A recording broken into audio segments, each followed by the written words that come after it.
Ya, rekan-rekan sekalian, alhamdulillah kita sudah sampai pada hampir di ujung pra peradilan yang keempat, karena ujungnya adalah nanti pada saat pembacaan putusan oleh Hakim Tunggal Pak Ika Tudarmawan pada hari Rabu tanggal 26 Agustus jam 9 pagi.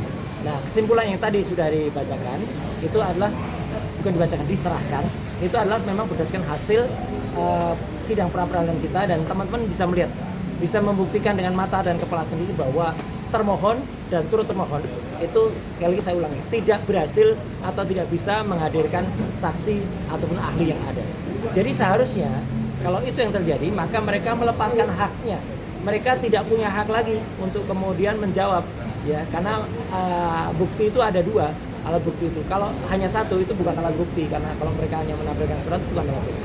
Ya, jadi itu penting banget. Yang kedua, saya juga mohonkan maaf kalau teman-teman lihat di sini ada beberapa sahabat kita yang biasanya muncul tidak muncul karena memang ada tugas di luar kota. Ya, gitu, Mas Refli lagi ada di Riau, kemudian juga Pak Yasena dan juga Pak Ristan masih bersama keluarga karena ada duka yang kemudian kemarin menimpa yang bersangkutan, ya, ibunya meninggal.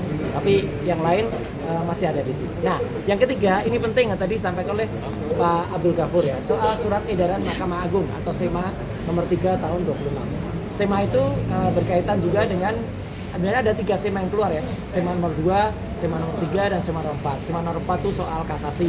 SEMA nomor 3 ini yang penting karena SEMA nomor 3 itu ternyata memuat aturan-aturan yang sebenarnya menabrak dari Kitab Undang-Undang Hukum Acara Pidana kita. Karena di Kitab Undang-Undang Hukum Acara Pidana itu sudah diatur kapan bisa pra-peradilan, sementara kalau pra-peradilan itu sudah berlangsung, ya, pokok perkara tidak boleh maju atau pokok perkara harus ditunda. Sementara di SEMA yang ini di ayat A-nya itu sebenarnya menguatkan itu. Jadi selama pra-peradilan berlangsung, pokok perkaranya tidak boleh diajukan. Tapi yang menarik di ayat 2-nya, ayat B-nya itu ada keterangan kalau dua-duanya boleh berlaku paralel. Nah, ini mulai tidak jelas, mulai confuse, ya, karena kalau dikatakan untuk kepastian itu tidak pasti, apalagi adil, tidak adil. Dan yang ketiga, kalau ternyata sudah dilimpahkan dan sudah register pokok perkara umumnya atau perkara pokoknya, kemudian pra peradilan itu tetap bisa diterima, aneh, tetap bisa diregister, tetap bisa disidangkan, tapi putusannya adalah NO atau tidak bisa diterima. Seperti tadi dikatakan ibarat oleh Mas Ghafur, itu adalah bayi yang kemudian sudah direncanakan dengan baik, tapi sudah tahu bayi itu nanti mau dibunuh.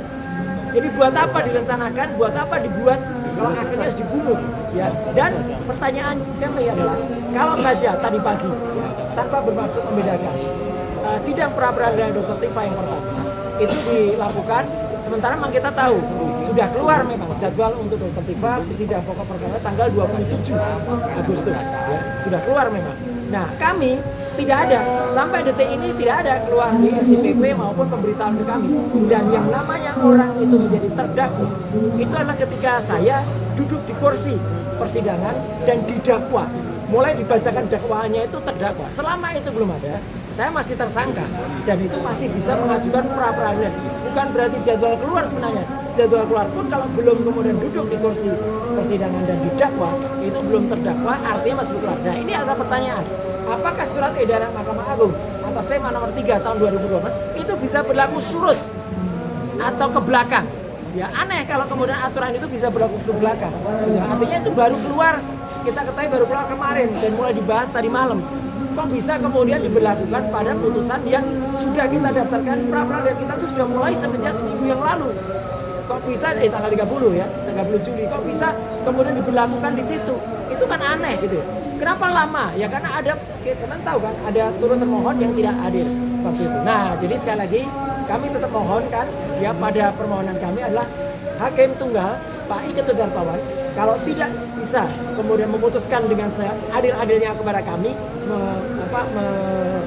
meloloskan atau katakanlah memberikan putusan yang kepada kami soal pencekalan sebenarnya, berikanlah putusan yang seadil-adilnya, putusan sebaik-baiknya, tanpa ada terpengaruh yang namanya surat edaran Mahkamah Agung, karena itu memang belum bisa diberlakukan, ya, karena tidak bersifat mundur ke belakang, karena itu baru diumumkan kemarin. Jadi saya kira itu yang ingin saya sampaikan. Jadi jangan sampai hukum kita kemudian dibuat karut-marut, dibuat mundur dan kemudian dibuat pusing karena yang namanya kontroversi ijazah ini ya, itu memang kalau kemudian ada SEMA, nanti ada surat edaran apa lagi, nanti ada judicial review, nanti ada apa lagi, buyar, kontroversi ijazah tidak akan pernah selesai, ada yang pusing nanti. Nah gitu ya, kontroversi ijazah tidak akan selesai. Iya, kalau yang satu desak ini, yang satu desak itu, yang satu pikiran begini, yang satu pikiran begini. Udahlah, kembalikan lagi, hukum kita tuh sudah diatur selama 60 tahun, sejak 63 sudah dihasilkan KUHP yang baru dan sudah dihasilkan KUHP yang baru. Kok tiba-tiba kenapa dikembalikan lagi kepada pikiran yang ke belakang, dan itu tidak bagus.